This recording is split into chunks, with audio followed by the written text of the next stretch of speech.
teman-teman. Ya. Oke. Bismillahirrahmanirrahim. Assalamualaikum warahmatullahi wabarakatuh. Waalaikumsalam warahmatullahi wabarakatuh. Tidak bisa panjang lebar ya. Terima kasih banyak Bapak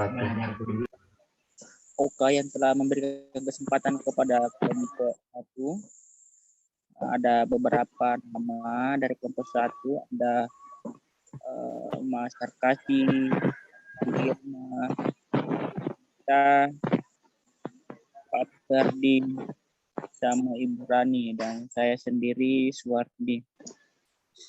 Insya Allah kelompok 1 akan memaparkan materi terkait apa ya tadi awalnya, apa lagi, maqasid syariah sebagai tujuan ekonomi Islam. Saya kira ini ada insyaallah mungkin digunakan teman-teman kepada kelompok kami. Olehnya kami persilahkan kepada Bapak Sarkasi untuk menjelaskan materinya. Ya. Bisa dimulai ya. Ya. Ya, bismillahirrahmanirrahim. Assalamualaikum warahmatullahi wabarakatuh. Nah, teman-teman sekalian, mahasiswa IPB Ahmad Dahlan. Dalam hal ini kita di kelas 7 masuk materi tentang maqasid syariah. Bagaimana hubungannya dengan konsep hukum dan maslahah, dan juga bagaimana penerapannya dalam ekonomi Islam nantinya. Dalam hal ini kita akan menjelaskan pertama apa itu maqasid syariah. Maqasid syariah itu adalah sesungguhnya itu adalah tujuan dari syariat itu sendiri. Tujuan dari syariat itu sendiri, kalau dalam kaitannya dengan hukum, bagaimana dengan konsep hukum? Hukum itu merupakan hak-hak manusia. Hak-hak manusia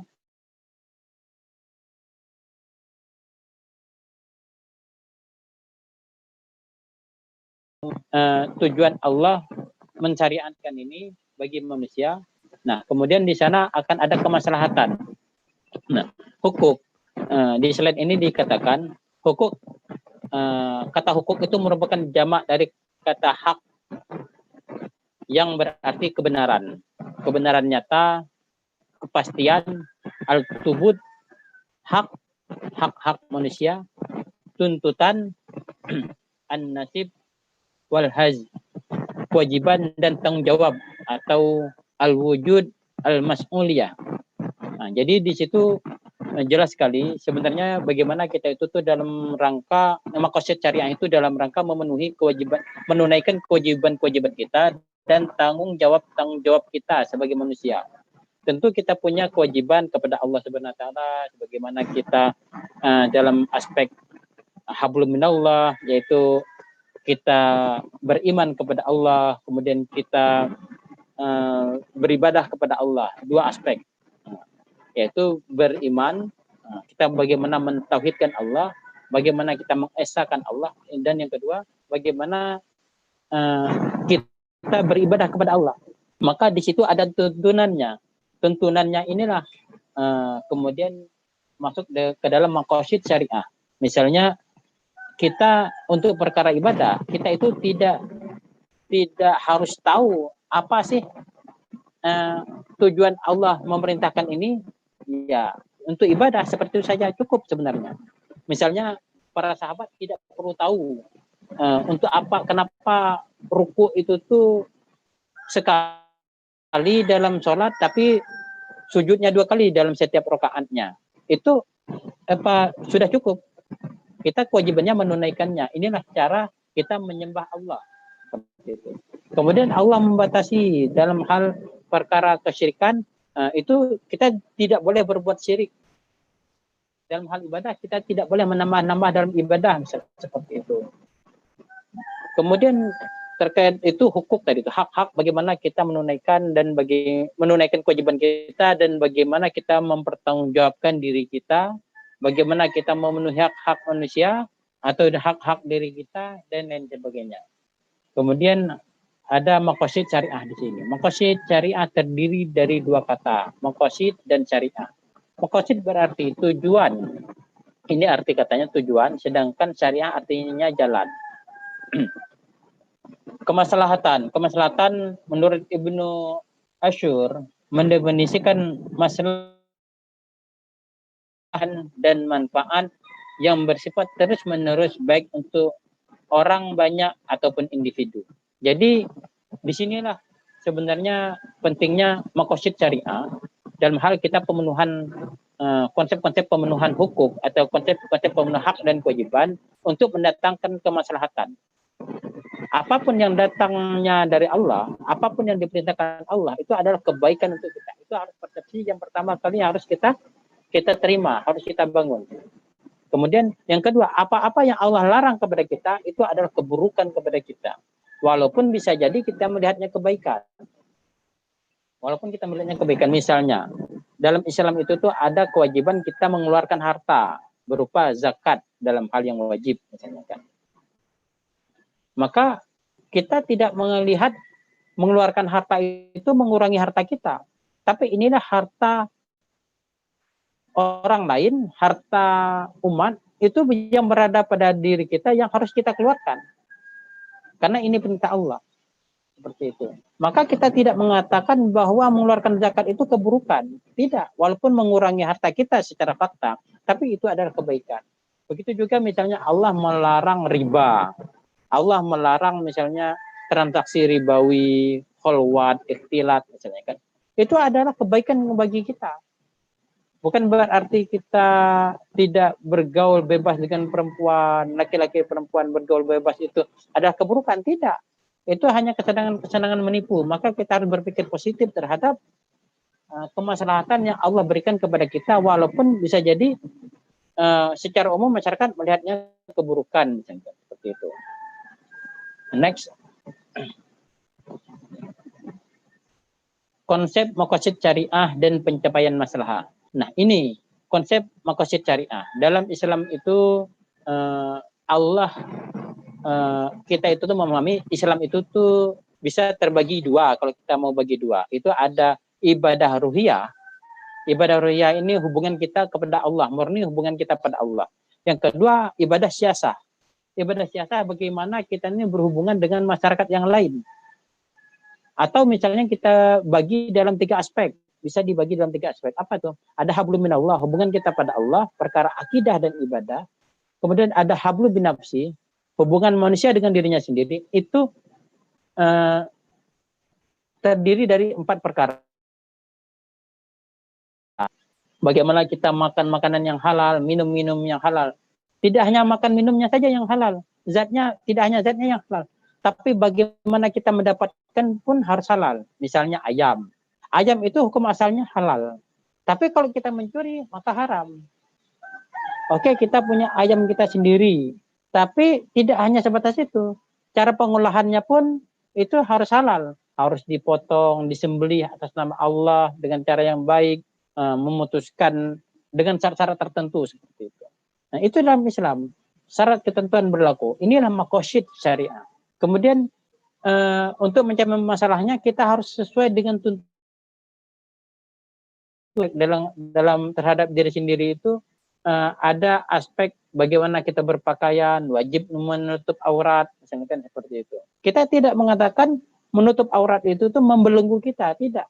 Bagaimana misalnya Bu Irma, misalkan Bu Rani, misalkan menutup aurat, itu tidak mungkin mereka merasa itu pengekangan, tidak.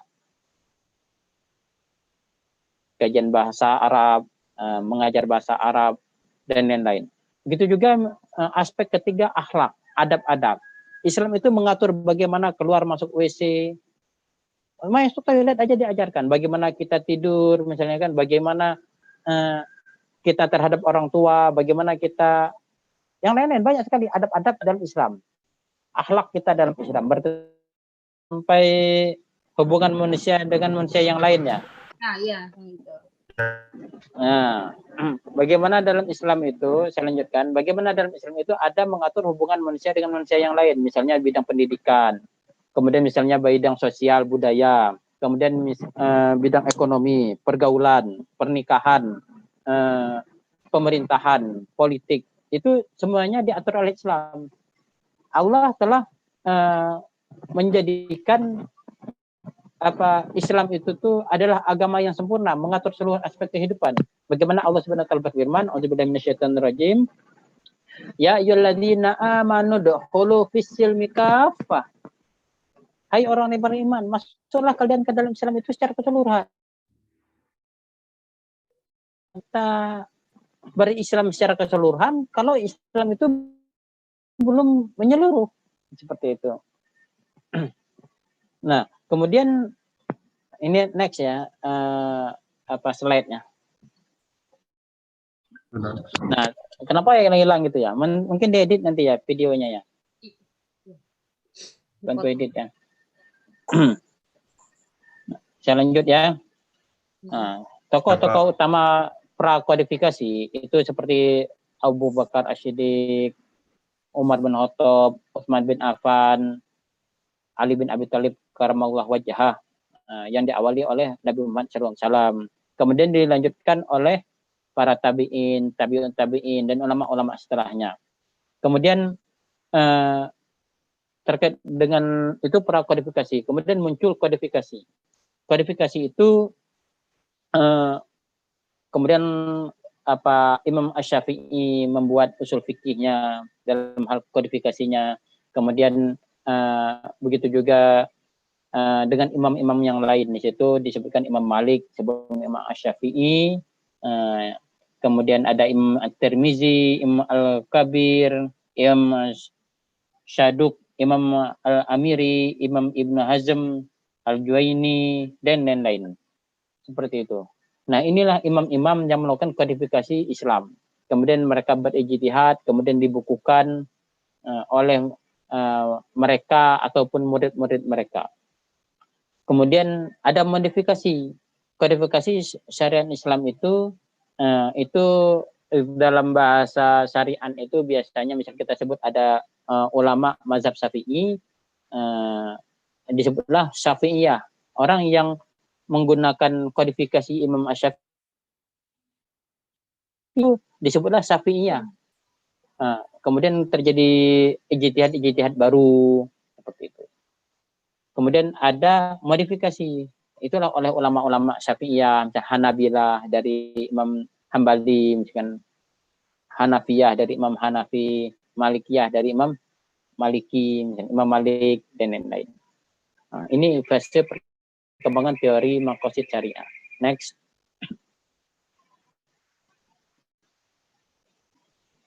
Slide-nya bisa ya.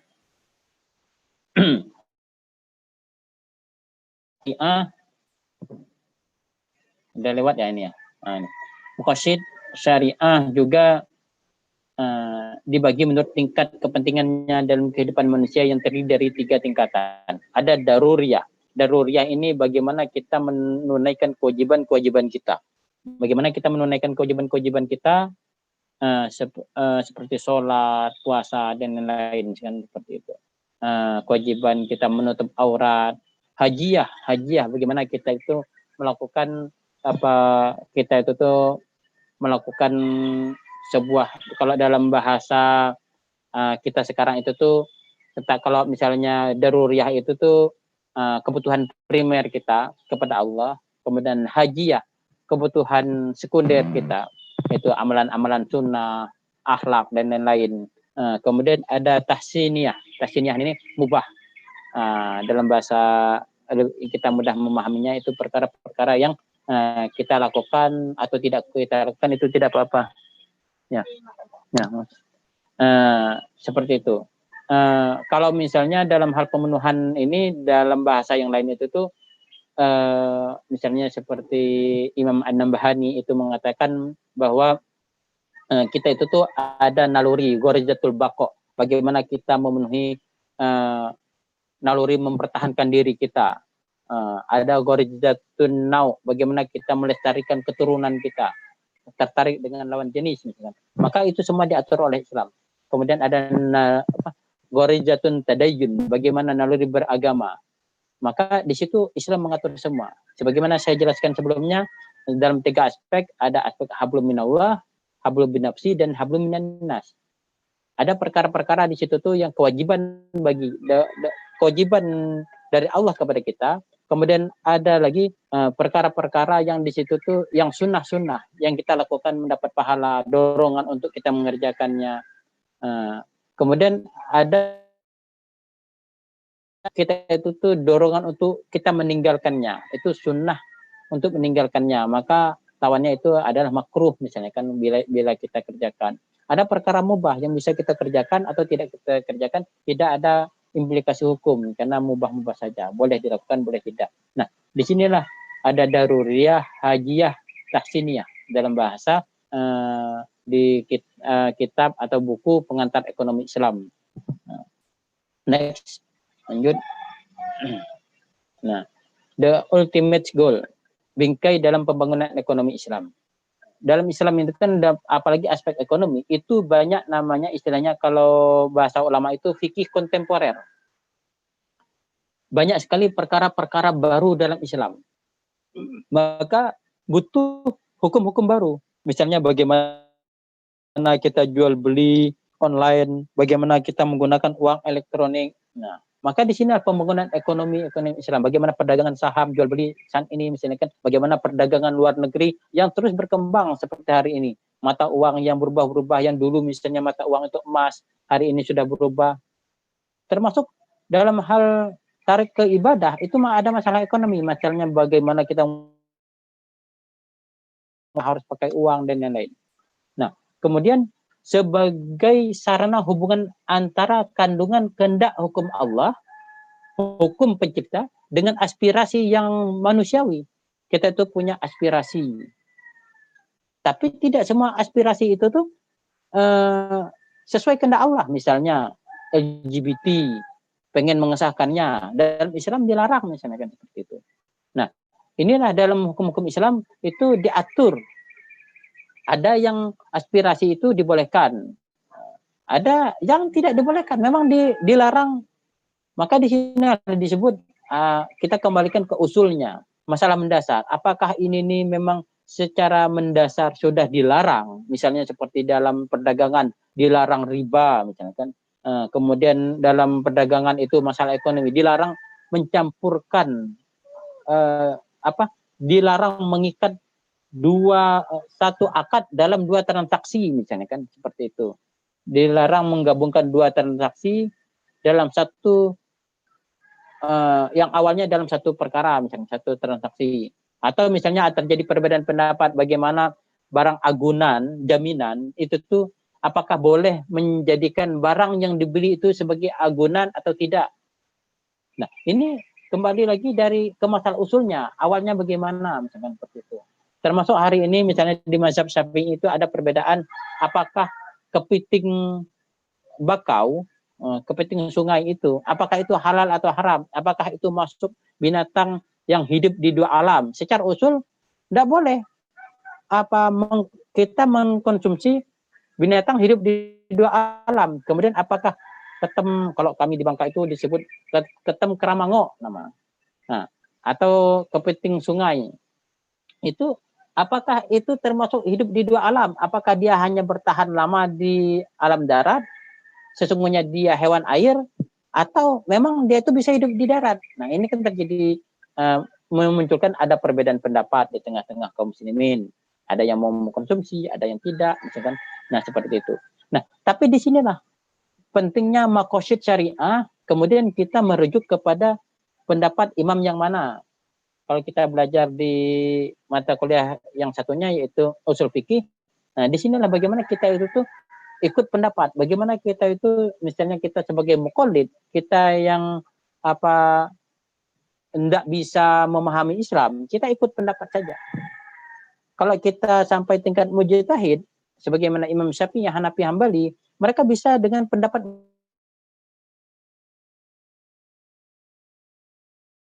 mereka sendiri. Namun tidak bisa ini sembarangan. Kemudian dalam perkembangan kodifikasinya di Cina ada usul fikihnya seperti itu. Next, saya lanjut. Nah, dalam aspek ekonomi Islam, dalam aspek Islam itu tuh masalah ekonominya, kita fokus ke masalah ekonomi, maka di situ tuh ada namanya perbankan atau lembaga keuangan seperti itu.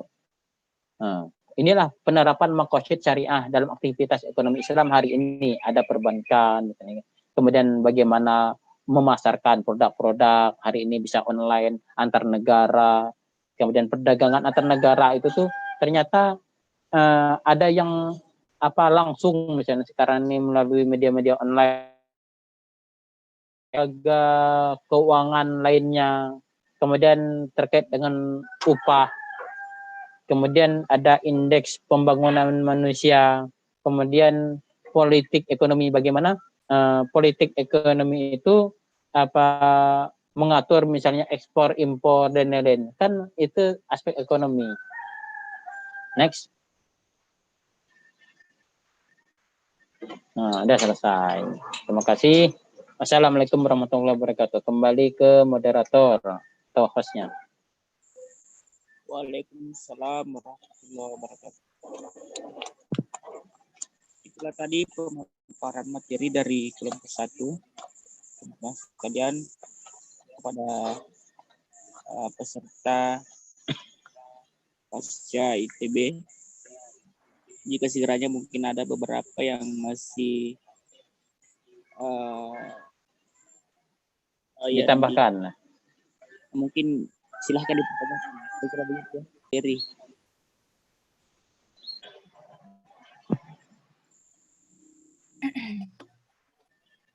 Ya.